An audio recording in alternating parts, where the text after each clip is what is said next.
Tips Tuesday video. Dun, dun, dun. I wanted to show you guys this week is foundation. Now, foundation can be kind of tricky, so there's a bunch of different things. I feel like foundation is probably one of the most stressful things that I hear women kind of talk and go through. Now, by all means, I am no makeup artist, but I have watched YouTube for a grip of a long time, and I still do in my spare time. Probably eating some Pringles chips on the couch, watching YouTube crew videos.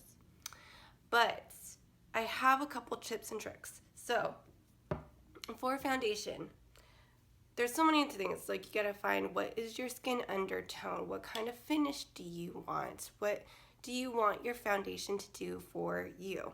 And so those are a bunch of questions you ask, but I'm not gonna get into all of those. So that's for another Tips Tuesday, so I don't run out of things to talk to you guys about. But I'm going to feature our foundation that we have, and I am in love. Love our foundation. We have two types. So the first type is our anti-aging, our advanced anti-aging Make Sense foundation, and it is water resistant, and it is almost smudge proof. Like, I can wear it all day and I can go like this, and it doesn't rub on my clothes at all whatsoever. It gives my skin a little bit more hydration because my skin is a little bit more drier, and I love that. So, for future reference, our foundations will match if you are within 4 shades of the color. So, I'm going to be using our Advanced Anti-Aging foundation today, but our second foundation that we have is just our original formula, and that is waterproof and it is smudge proof. Like, you can go swimming and that will not melt off your face. So coverage between the two, I would say that it is medium to full coverage, definitely buildable, and you don't look kicky at all. But like I said, that is for another video. We're going to be showing you how to, beautifully apply this magnificent product. So anyways, let me introduce you to a nice little tool. Now, mine's kind of gross looking. Let me adjust you guys a little bit here. But let me introduce you to a beauty blender. Now, if you don't have a beauty blender, you need to go to like your nearest Ulta, Target, and you need to buy one. Now, you can buy the ones at Sephora, the ones that says like regular beauty blender. I think those cost about like 19, 20 bucks. I could be wrong, but they're a little bit more on the pricier side.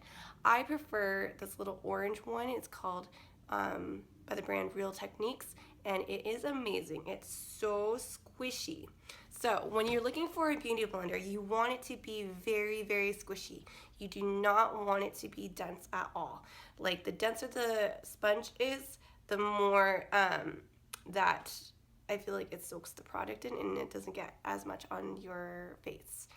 So very squishy, and look for the shape too. So I prefer this beauty blender because of the point at the end, and then it lays so nicely flat against your face, and it gets into like the little creases and stuff like that. And that's really important when you're applying foundation, because you don't want anybody to know that you're wearing foundation. I know a lot of people will take their hands and do it and stuff like that, which I'll talk about in a second, or people use brushes and whatnot, and sometimes their results are really good. Sometimes they're more noticeable than others, but you want to make sure that you evenly can apply your foundation. So for the beauty blender, the trick is that you need to have it damp. Now, you do not want your beauty blender to be soaking wet. I repeat, you do not want your beauty blender to be soaking wet. The more kind of soaking wet, if you keep your beauty blender really, really wet, it's gonna just soak in all the product, and then nothing is gonna be able to be on your face. So you want it damp, not super wet. A second thing is that you never want to take your foundation, and you don't want to pump it directly onto your beauty blender. That's way too much product. Like, you should not be using a ton of foundation. You only need a little bit. A little bit should go a long way, and you want the quality of your foundation to be good too. So you never want to spray directly onto that. And I mean, I've seen people take their foundation and they'll like swipe it on their face and dab it and stuff. So that's fine. If you want to do that, that's fine. But this is the method that I kind of like to use for me when I'm applying mine. And so, have my little mirror here.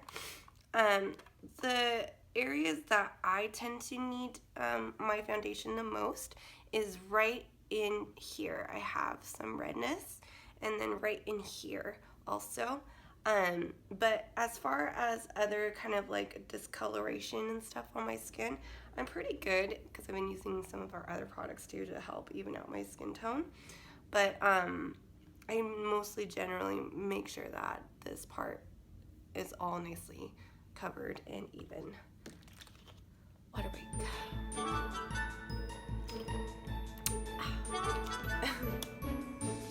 So, a little bit of the foundation goes a long way. So what I like to do, I take our foundation. This is in the color Suede. Now this foundation is just a tad bit dark for me right now, but once I'm out in the sun a little bit more, then this is going to be perfect for me. So what you're going to do, you're going to take just a little bit, a dot or so of it on your hand, and I'm going to mix another, like a little bit of a lighter color in mine, so it'll blend a little bit evenly for me, just so I'm not like super dark. Okay, so you take your foundation, and then what I do, if I'm mixing the foundations, I'll mix it directly on my hand like that, and I'll pat it in. Now when you're going into your face, you never really want to swipe down, because that's basically you just wiping the foundation like on your face.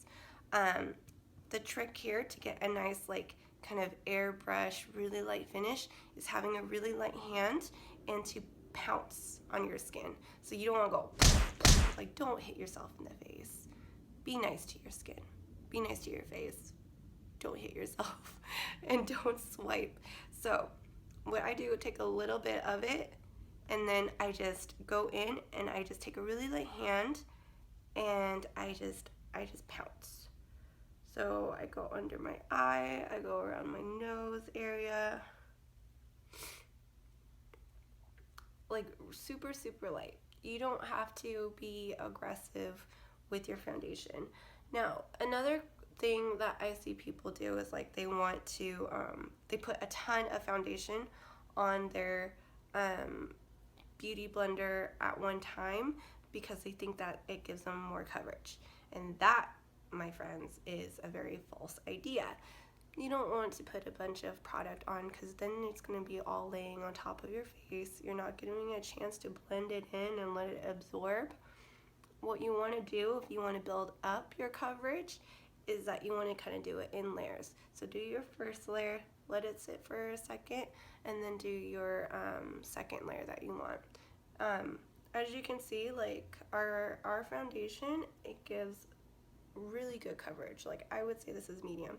If you like light coverage, I would suggest the tinted color correcting moisturizer, because that will give you like a sheer finish with color correcting, so it'll take out the redness, and it's really sheer, so you won't even like notice that you're wearing it. And that's really nice for like the summer too, when sometimes foundations and stuff can feel like a little bit too heavy on your skin. So this foundation gives your face like a really nice, healthy kind of glow. I wouldn't say, at first it kind of looks like maybe a little bit like of a dewy finish, but it does matte up nicely. And the thing about our foundations is that the molecules that it's made up are smaller, and they're different sizes. So think of your face as like a puzzle piece. This goes for when you're like applying your foundation too. your face is a puzzle piece with different ridges, big pores, small pores, and whatnot. So you need a really good high quality product that's going to fit into your puzzle pieces of skin. Cheaper kind of let's say foundations like at the drugstore and whatnot are made of huge, bigger molecules because it's cheaper. Now that's what you kind of see when people put it on their face, and then it kind of looks a little bit like it's cakey like, but still pretty awesome. My meal's here. Hold on, you guys. 1 second. Okay, I'm back. Sorry, mailman guy came, gave some packages. So on the other side of the Beauty Blender, you can take a little bit of your foundation, and if you have kind of bags under your eyes and stuff like that, like you can take that little point, and so you can get right into under your eye. And another tip is to like look up, and I find that helps really get into it. So then I just take my foundation, or take my Beauty Blender, and then I'll just take it up into my eye too. And then also, this is another thing that you make sure you want to do, is to make sure that you do not have that pretty little foundation line, because that's not cute at all, you guys. So make sure that you take your foundation down, whatever's like kind of left on your Beauty Blender, and bring it down onto your neck, and then swipe over your ears just in case, because when you take photos and stuff like that, you don't want your face and then your ears to be like kind of like two different colors and stuff like that. So just a quick swipe and then blend down, and then that's it. That's all you have it. And then also remember, it's always important to clean your makeup brushes, and especially Beauty Blender, especially if you use it every single day, because you're getting kind of like bacteria, oil, dead skin, and stuff like really gross into your Beauty Blender. So you want to make sure that you clean it also. So that is all, my friends. That is my first tips Tuesday video, and I hope that you guys like it. Let me know if these kind of videos are helpful to you, or if you would rather see me do a live video or whatnot. But I'm so excited because I feel like these are kind of the things I wish someone told me when I first was doing my makeup. So anyways, love you guys. Talk to you later. Bye.